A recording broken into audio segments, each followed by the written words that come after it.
ALP और technician का previous year का आज छठा क्लास है। आज भी हम लोग 10 क्वेश्चन करेंगे। तो आइए देखते हैं क्वेश्चन नंबर 1।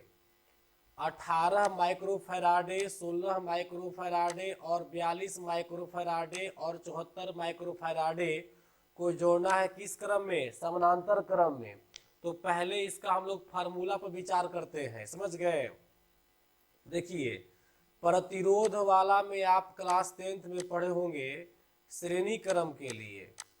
श्रेणी क्रम के लिए आप पढ़े होंगे R बराबर R1 plus R2 plus dot dot पढ़े होंगे। और समानांतर क्रम के लिए आप पढ़े होंगे 1 बटा R बराबर 1 बटा R1 प्लस 1 बटा R2 प्लस डॉट डॉट पढ़े होंगे। ये क्लास 10th पढ़े होंगे। कैपेसिटेंस में ठीक इसका उल्टा कर दीजिएगा। कैपेसिटेंस में जो श्रेणी है वो समानांतर बन जाएगा और जो समानांतर है वह श्रेणी बन जाएगा। देखिए बिल्कुल पैटर्न पलट जाएगा। यहाँ हम लोग बट्टा वाला जो पैटर्न है समानांतर में यूज कर रहे थे, तो कंडेंसर में हम लोग यूज करेंगे श्रेणी क्रम में 1 बटा सी बराबर 1 बटा C1 प्लस 1 बटा C2 प्लस डॉट प्रयोग करेंगे। ठीक है, देखो यहाँ रेजिस्टेंस था इसलिए R लिए थे, यहाँ कैपेसिटी यानी कैपेसिटेंस होता है इसलिए C लेंगे। अब अगर समानांतर में आपसे पूछा जाए तो समानांतर में यूज करिएगा C बराबर C1 plus C2 plus dot dot प्रयोग करिएगा। मतलब रेजिस्टेंस वाला जो क्रम क्लास 10th पढ़े थे उसका सीधे क्रम उलट दीजिएगा। श्रेणी वाला समानांतर बन जाएगा और समानांतर वाला क्या बन जाएगा? श्रेणी बन जाएगा। क्लियर हो गया। और किसको कहते हैं श्रेणी क्रम, किसको कहते हैं समानांतर क्रम, हम लोग ट्रेड थ्योरी में देखेंगे या बेसिक क्लास जो चालू है उसमें देखेंगे हम लोग। यह देखिएगा, यह चित्र जो आप देख रहे हैं यह समानांतर क्रम का है। समानांतर क्रम में धारा का प्रवाह प्रत्येक मशीन में अलग अलग होता है। किसी भी एक मशीन के खराब हो जाने से, डैमेज हो जाने से दूसरा मशीन पर कोई प्रभाव नहीं पड़ता है। देखिए यहाँ ही कंडेंसर 1 है, कंडेंसर 2 है, कंडेंसर 3 है, कंडेंसर 4 है। क्लियर हो गया। इसमें कंडेंसर 1 में जो लाइन सप्लाई हो रहा है उसको कंडेंसर 2 से कोई मतलब नहीं है। देखिए इसका मेन लाइन ये वाला हो गया, मेन लाइन से कंडेंसर 1 में चला गया, कंडेंसर 2 में चला गया, कंडेंसर 3 में गया, कंडेंसर 4 में गया।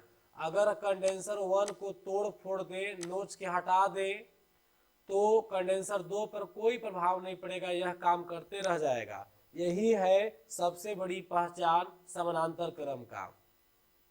तो यह जो डायग्राम दिया गया है किस क्रम का दिया गया है? समानांतर क्रम का। श्रेणी क्रम इस प्रकार से होगा, देखिए ऐसे होता है। कंडेंसर 1 है, कंडेंसर 2 है, कंडेंसर 3 है। तो इसमें कंडेंसर C1 पहले करंट प्रेस करेगा, फिर C2 करंट लेगा, फिर C3 करंट लेगा। बात समझ रहे बाबू। अगर C2 को आप नोच के हटा दीजिएगा तो C2 में करंट नहीं जाएगा। यह पहचान किसका है? श्रेणी क्रम का। क्लियर हो गया। तो श्रेणी क्रम में एक मशीन खराब होने से सारा मशीन काम करना बंद कर देता है। समानांतर क्रम में किसी मशीन के खराब होने से दूसरे मशीन पर कोई प्रभाव नहीं पड़ता है। क्लियर हो गया। अब आते हैं बच्चों हम क्वेश्चन पर। किस क्रम में जोड़ा गया है जी? समानांतर क्रम में जोड़ा गया है। तो समानांतर क्रम का फॉर्मूला हो जाएगा समानांतर क्रम का फॉर्मूला रेजिस्टेंस के उल्टा वाला हो जाएगा, यानी C बराबर हो जाएगा C1 plus C2 plus C3 plus क्या हो जाएगा? C4 हो जाएगा। टोटल को जोड़ दीजिए, 18 माइक्रोफैराडे, 16 माइक्रोफैराडे प्लस 42 यानी 42 माइक्रोफैराडे प्लस 74 माइक्रोफैराडे, सबको जोड़िएगा। देखिए 4 2 6 6 6 12 12 8 20 की जीरो हाथ में कितना रहा? 2 रहा। यहाँ पे 7 4 11 12 13 13 2 कितना हो गया? 15, यानी 150 माइक्रोफैराडे आंसर हो गया। तो आंसर क्या लगाइएगा? डी हो जाएगा। बाबू क्लियर हो गया। 4-4 माइक्रो फैराडे कैपेसिटी के 3 कैपेसिटरों को किस क्रम में जोड़ा गया? श्रेणी क्रम में जोड़ा गया है। यानी तीनों कैपेसिटर देखिए C1, C2 और कौन है? C3 है। करंट का प्रवाह C1 से C2 में, C2 से C3 में है, क्योंकि श्रेणी क्रम में है। C1 जो है 4 माइक्रो फैराडे का है, C2 भी 4 माइक्रो फैराडे का है और C3 भी जो है बाबू 4 माइक्रो फैराडे का है। तो टोटल कैपेसिटी क्या होगा श्रेणी क्रम में? तो 1/C बराबर, एक बार फिर से आपको याद करा दें हम कि रेजिस्टेंस में जो फॉर्मूला यूज होता है श्रेणी क्रम में उसका उल्टा लगाइएगा।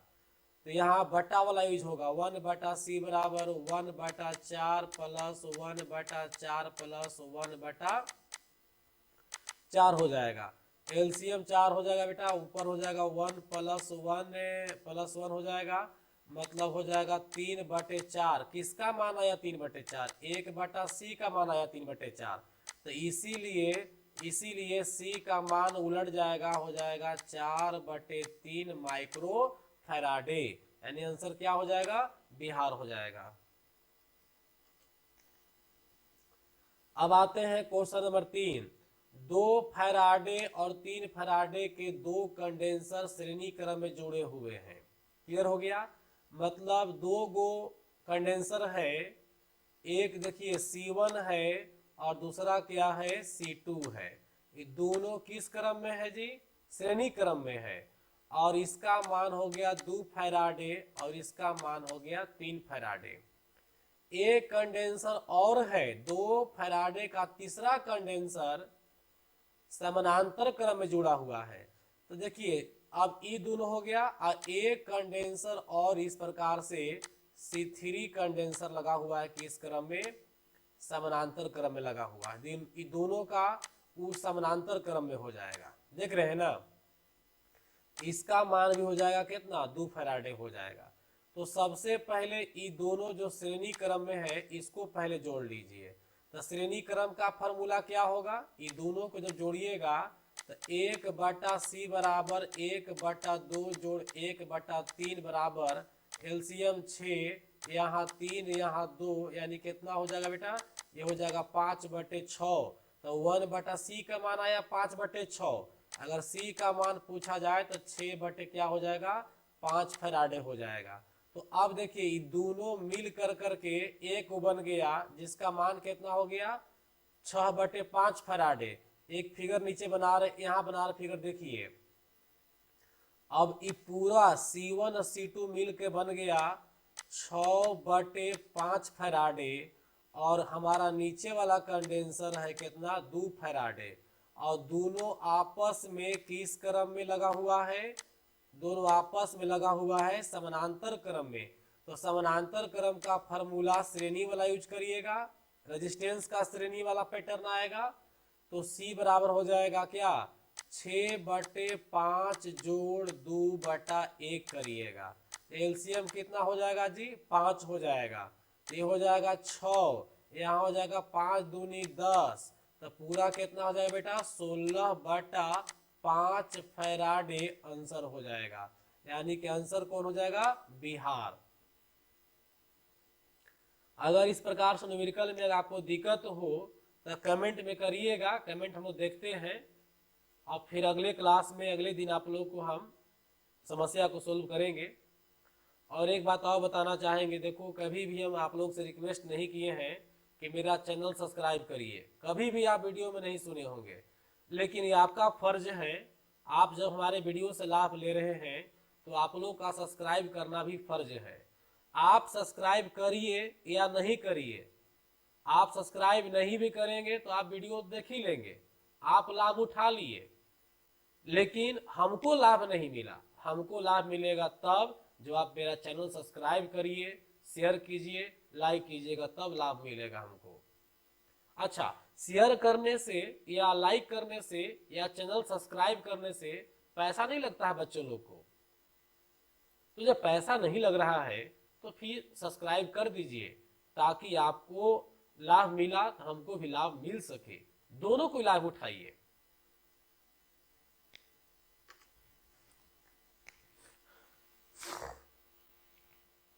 अब देखते हैं क्वेश्चन नंबर 4। एक मानक लंबाई की कॉपर तार के आयतन में बिना परिवर्तन किए उसकी लंबाई खींचकर 3 गुना कर दिया गया, तो नया जो रेजिस्टेंस होगा कितना हो जाएगा। देखो बाबू, ये तो शॉर्टकट समझा दे रहे हैं, क्योंकि यहाँ पर लंब बताना संभव नहीं है। तार को जो बढ़ाने की बात है लंबाई में, या थोड़ा सा और आगे लिख दे रहे हैं, तार की लंबाई में परिवर्तन, तार की लंबाई में परिवर्तन का 2 तरीका होता है बच्चों। देखिए, एक होता है खींचकर तार की लंबाई बढ़ाइए, और दूसरा होता है जोड़कर। समझ गए? खींचकर, किसी भी तार को अगर आप खींचकर लंबाई बढ़ाते हैं तो उसका आयतन जो है नो चेंज होगा। आयतन क्या होगा? नो चेंज होगा। इस सबसे बड़ा बात है, याद रखिएगा। और जोड़कर तार बढ़ाइएगा तो इसका वॉल्यूम मतलब आयतन जो होगा वो क्या होगा? चेंज होगा। एक उदाहरण से आपको समझा रहे हैं। अभी आप लोग देखे होंगे कि साइकिल में जो रबड़ होता है पीछे बांधने वाला सामान को, उस रबड़ को आप पकड़कर खींचिए तो यदि लंबाई बढ़ती है तो उसकी मोटाई कम जाती है, लंबाई बढ़ेगी तो मोटाई कम जाएगी। ठीक उसी प्रकार से तार में है, तार मोटा है खींचिएगा पतला हो जाएगा। तो जब तार पतला हुआ, लंबा हुआ तो पतला हुआ, तार लंबा हुआ तो पतला हुआ, उसका मास में कोई चेंजिंग नहीं हुआ, उसका वॉल्यूम में कोई चेंजिंग नहीं होगा। समझ गए? तो खींचकर यदि तार बढ़ाते हैं तो आयतन क्या हो जाएगा? नो चेंज रहेगा, कोई परिवर्तन नहीं होगा। जोड़कर मतलब पहले से 5 किलो तार को आप टाने हुए हैं, फिर 2 किलो तार ला के जोड़ दिए तो उसमें आयतन चेंज हो जाएगा। तार आप जोड़कर जब भी बढ़ाइएगा तो उस कंडीशन में आयतन क्या हो जाएगा? चेंज हो जाएगा। तो आपको शॉर्ट में बता रहे हैं कि खींचकर कहे या आयतन नो चेंज कहे, इसके लिए रेजिस्टेंस के लिए याद रखिएगा R प्रोपोर्शनल L स्क्वायर और R proportional 1/A square. Square सिर्फ पढ़ा दीजिएगा। रियल में ओम का नियम जो पढ़े होंगे और उससे जुड़ा हुआ कथन में, तो R प्रोपोर्शनल L और R प्रोपोर्शनल 1/एरिया होता है, R प्रोपोर्शनल टेम्परेचर होता है। कल परसों भी पढ़ाए थे आप लोग को हम। तो खींचकर तार बढ़ाने की बात करेगा, आयतन बढ़ाने की बात करेगा, तो आप L नहीं L स्क्वायर कर दीजिएगा, A नहीं A स्क्वायर कर दीजिएगा। क्यों करिएगा? एक तर्क दे रहे हैं। समझ गए?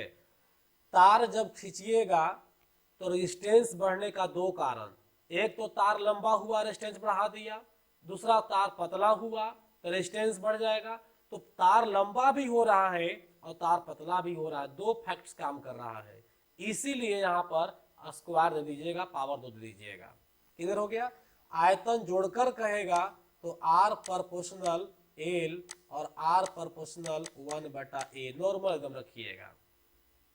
देखिए, अब यहाँ पर खींचकर पहले आते हैं।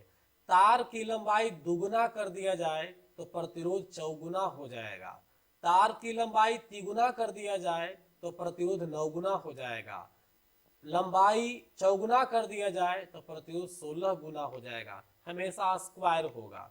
और वही एरिया पर कहेगा तो दुगुना का चौथाई कर दीजिएगा, तिगुना का 9वां भाग कर दीजिएगा, चौगुना का 16वां भाग कर दीजिएगा। लेकिन जोड़कर तार की लंबाई बढ़ाया जाए तो दुगुना तार की लंबाई करिएगा तो प्रतिरोध भी दुगुना, तिगुना पर तिगुना, मतलब जोड़कर तार बढ़ाते हैं आयतन चेंज वाला में तो उसमें ज्यों का त्यों रह जाएगा। क्या पॉइंट समझ आया आपको?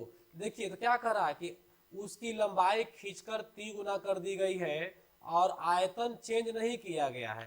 खैर यहाँ पर दोनों बात कह दिया, आयतन बिना चेंज किए हुए और खींचकर कह रहा है, तो साफ स्पष्ट है कि हमारा ये वाला फॉर्मूला लागू होगा। तो लंबाई कितना गुना के? 3 गुना, तो स्क्वायर कर दीजिए 9, मतलब आंसर क्या हो जाएगा? बिहार हो जाएगा।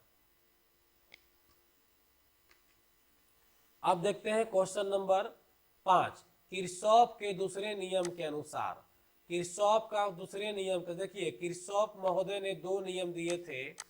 पहला नियम दिया गया था कि जितना भी तरह का धारा आएगा, जैसे आने वाला धारा हो, चाहे वहां से डिस्ट्रीब्यूशन धारा हो, समझ गए, -I1 plus -I2 plus -I3 सबको जोड़िएगा तो 0 हो जाएगा।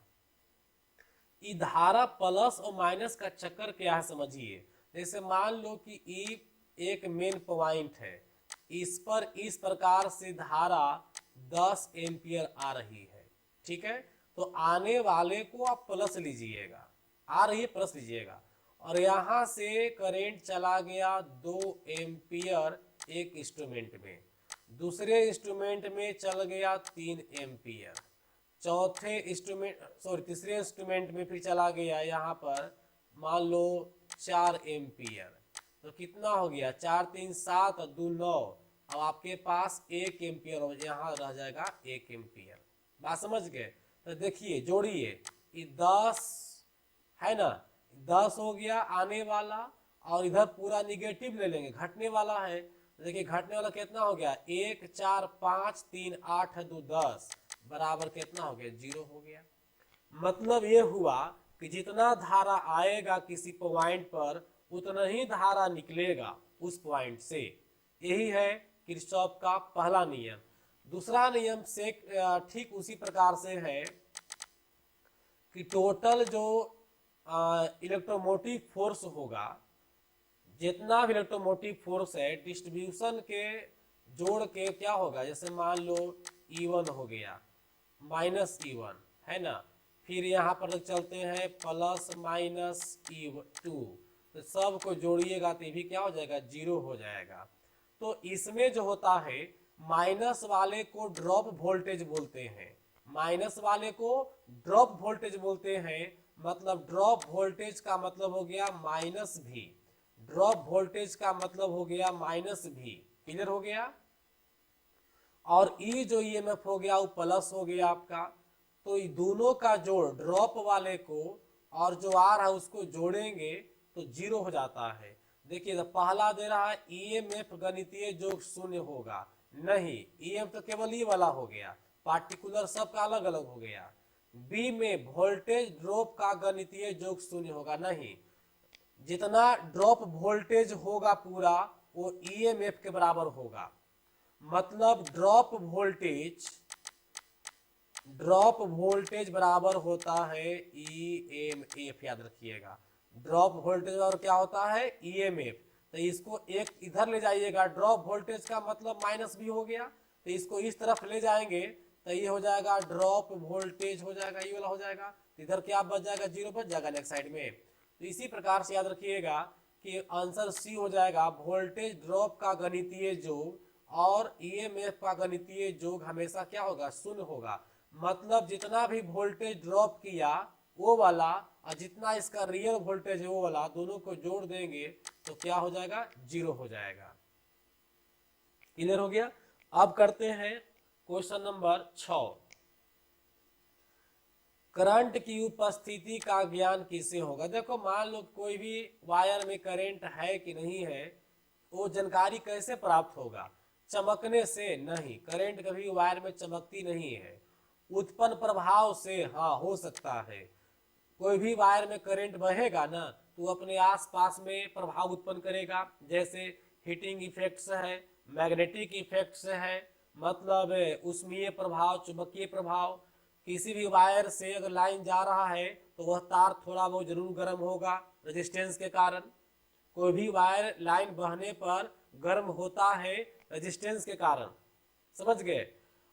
और कोई भी वायर से करंट बह रही है तो उसके आसपास में मैग्नेटिक फोर्स भी उत्पन्न होता है। अगर कहीं भी तार से लाइन जा रही है तो उसके बगल में आप चुंबकीय कंपास ले जाइए, उसका चुंबकीय कंपास का नोक जो है वो विक्षेपित हो जाएगा, मतलब कि चुंबकीय क्षेत्र उसको प्रभावित कर देगा। तो प्रभाव सही है। चालक के रंग से, चालक का कोई रंग में अंतर नहीं होता है, चटकने की ध्वनि से, चटकने की ध्वनि भी सत्य है, लेकिन जानते हैं चटकने की ध्वनि जो है ना बहुत हाई वोल्टेज में होता है। लाख से जब ऊपर वोल्टेज होगा तब चटकने का आवाज आता है, नॉर्मल वोल्टेज पर काम नहीं करता है, इसलिए आंसर डी नहीं होगा, आंसर बी होगा। यह जो है चाहे वोल्ट जितना भी हो अपना प्रभाव उत्पन्न करेगा ही, तो आंसर क्या हो जाएगा बिहार। क्वेश्चन नंबर 7 देखिए, आवेशित परमाणु कहलाता है, मतलब जो परमाणु चार्ज हो गया, जो परमाणु चार्ज हो गया, कल ही बताए थे हम कि जो परमाणु चार्ज होता है, चार्ज एटम को हम लोग आयन कहते हैं। क्या कहते हैं? आयन कहते हैं। आंसर क्या हो जाएगा? बिहार हो जाएगा। क्वेश्चन नंबर 8 देखिए, एक बिजली लैंप जो है 100 वाट का है, तो पहले तो यहाँ पावर आप नोट कर दीजिए कि 100 वाट का है। अब वोल्टेज जो है कितना है? 220 वोल्ट का है। सब एसआई में बात कर रहा है, तो प्रतिरोध क्या होगा? आर बराबर वाट क्या होगा? सबसे पहले देखिए एनर्जी का जो वर्क होता है, वर्क बराबर फॉर्मूला होता है आई स्क्वायर आर टी। अब पावर का फॉर्मूला क्या होता है? आप जानते होंगे, वर्क बाई टी होता है ना, वर्क बाई टी। तो यहाँ पर पावर बराबर बैठा दीजिए आई स्क्वायर आर टी, थोड़ा सा लंबा इसलिए करें ताकि आप समझ सकिएगा। आई स्क्वायर आर टी वर्क, अब बटे टाइम कर दिए, टाइम से टाइम कैंसिल, तो क्या हो गया जी? पावर बराबर हो जाएगा आई स्क्वायर आर हो जाएगा, होगा ना। इस प्रकार से P बराबर हम लोग लिख सकते हैं। अब देखिए आई स्क्वायर आर हमारा आ गया धारा का मान, हमारा क्वेश्चन में धारा है ही नहीं, आर भी नहीं है, इसीलिए फार्मूला कारगर नहीं होगा। तो खैर कोई दिक्कत नहीं है, आई को हटाइए और आई के जगह पर भी बटा आर बैठाइए, और स्क्वायर तो नहीं जाएगा। तो बोलो सर भी बटा आर कहाँ से आया? ओम के नियम के अनुसार। ओम का नियम क्या था पता है? V बराबर आई आर, V बराबर आई आर, तो यहां से I बराबर क्या हो जाएगा? V बटे आर हो जाएगा। तो इसी I को वोल्टेज में तोड़ने के लिए हम V बटा आर बैठाए। वोल्टेज में क्यों तोड़ रहे हैं? क्योंकि यहां पर क्वेश्चन में वोल्टेज दिया हुआ है, धारा नहीं दिया हुआ है। तोड़ देंगे बाबू तो ये हो जाएगा V स्क्वायर बटा आर स्क्वायर। फिर से एक बार बता रहे हैं कि लंबा हम इसलिए चल रहे ताकि आप समझ सके। ई स्क्वायर से आर कट जाएगा, क्योंकि यहाँ 2 आर है, यहाँ 1 आर है, तो बन जाएगा V स्क्वायर बटा आर। देख लिए, यानी पावर का फॉर्मूला हो गया V स्क्वायर बटा आर। तो V स्क्वायर, तो वोल्टेज का स्क्वायर कर दीजिए, 200 गुने 200, या पावर भी यहाँ आपका दिया हुआ है 100 लिख दीजिए, और बटे क्या कर दीजिए? आर कर दीजिए। तो आर को इधर ले जाइएगा तो ये बाटा में आ जाएगा, तो हो जाएगा 200 गुने 200 बटा कितना हो जाएगा जी? 100। 2 जो कट गया, 2 दूनी कितना हो गया? 400 ओम आंसर हो गया। तो आंसर क्या मारेंगे? सी मारेंगे। क्लियर हो गया? चैनल सब्सक्राइब कर ले बबुआ, कोई वीडियो छूट न जाए। चैनल सब्सक्राइब कर ले बबुआ। देखो बाबू, ओम से नियम लागू नहीं होता है, समझ गए? कहता है कि ओम का नियम लागू नहीं होगा। देख लीजिए, ओम का नियम एक शॉर्ट बात बता रहे हैं एकदम देहाती भाषा में। जौन मशीन बिगड़ जाए आ तुम मैकेनिकली रूप से हिला डोला के जो जाड़ के ठीक कर लोगे, ओकरा में ओम्स लागू होगा। जैसे हीटर की बात करते हैं, हीटर कोयल जल जाता है, टूट जाता है, तो आप घींच घाच कैसु नाथ केने उने से कर करके आप जो है उसको ठीक कर लेते हो। कभी कभी देखे हो जो पीला वाला बल्ब है ना 100 वाट वाला, वो भी कभी कभी फिलामेंट टूट जाता है, तो उसको भी हिला डोला के हम सेट कर लेते हैं। तो जिस उसी प्रकार से जोन जोन इंस्ट्रूमेंट वैसे आप ठीक कर सकते हो, उस सब ओम के नियम पर लागू होगा। ये देखो नियम नहीं है, ये आपको शॉर्टकट में पहचानने का तरीका है, समझे? तो देखिए डीसी सर्किट में काम करेगा, बैटरी उटरी में भी काम करेगा, उच्च विद्युत प्रवाह में भी काम करेगा, छोटे प्रतिरोध में भी काम करेगा, सेमीकंडक्टर, अरे बाप, सेमीकंडक्टर अर्धचालक। अर्धचालक एक ऐसी युक्ति है जिसके अंदर हम लोग देख नहीं सकते हैं, जिसके अंदर हम लोग खोल नहीं सकते हैं, और बनता उनता नहीं है कभी, डायरेक्ट पूरा सर्किट उसका चेंज होता है। तो सेमीकंडक्टर जो हमारा होगा, यही हमारा क्या होगा? आंसर होगा। समझ गए बाबू। तो ओम्स नियम लागू नहीं होता है कहाँ, सेमीकंडक्टर पर, डीसी पर लागू नहीं होगा, इस पर भी लागू नहीं होगा, इस पर भी लागू नहीं होगा। क्लियर हो गया। अब देखते हैं क्वेश्चन नंबर 10। संधारित्र मतलब कैपेसिटर, कंडेंसर किसमें ऊर्जा रखता है। कंडेंसर जो है बाबू ऊर्जा रखता है विद्युतीय स्थैतिक क्षेत्र में रखता है। स्थैतिक का मतलब स्टोर करना, स्थिर करना होता है। समझो कि कंडेंसर जो है ना टाइप ऑफ वाटर टैंक है, एक प्रकार का पानी टंकी है। पानी टंकी में पानी स्टोर होता है और कंडेंसर में आवेश स्टोर होता है। तो जब स्टोर होगा तो स्थैतिक ही होगा। तो आंसर क्या मारेंगे, सी। अब फिगर में बहुत सारा कंडेंसर दिया गया होगा, इसमें सब कंडेंसर आप लोग देखे होंगे, भले ही नाम नहीं जानते होंगे, आप लोग इसका खाई पहचानते होंगे क्योंकि ये पंखा में यूज होने वाला है। समझ गए, पंखा में जो लगता है कंडेंसर या मोटर वगैरह में यही कंडेंसर लगता है, इसलिए इसको आप चेहरा पहचान रहे होंगे। ये एक अंदर के बनावट हो गया। ये सब जो है कंडेंसर का देखिए, माइका कंडेंसर हो गया, ये ट्रिमर कंडेंसर हो गया, एयर कंडेंसर हो गया, फिर आपको ये गैंग कंडेंसर हो गया, ये सब कंडेंसर का ही प्रकार है। कंडेंसर की बात करें तो कभी अगर धारिता का आपसे पूछे कंडेंसर का धारिता क्या होगा, उसका फॉर्मूला क्या होगा, तो Q बटा V नोट कर लीजिएगा। कंडेंसर की धारिता अक्सर एग्जाम पूछता है, कंडेंसर की धारिता बराबर Q बटा V, मतलब कैपेसिटेंस बराबर आवेश बटा वोल्टेज, आवेश बटा वोल्टेज। यदि कंडेंसर की एनर्जी की बात करें तो देखिए, जैसे आप गतिज ऊर्जा का नाम सुने होंगे, फार्मूला भी जानते होंगे, क्या होता है जी, हाफ mv², मतलब 1/2 गुने मास गुने वेग का स्क्वायर होता है। ठीक उसी प्रकार से यहाँ भी एनर्जी एकदम सेम पैटर्न पर होगा, हाफ cv²। तो यहाँ कैपेसिटेंस हो जाएगा, सी से क्या होगा, कैपेसिटेंस हो जाएगा, और v से वोल्टेज हो जाएगा। दैट मीन्स कैपेसिटर का एनर्जी जो होगा उसका फॉर्मूला होगा E बराबर हाफ cv²। बाबू आज का क्लास समाप्त होता है, हम लोग फिर मिलेंगे अगले क्लास में।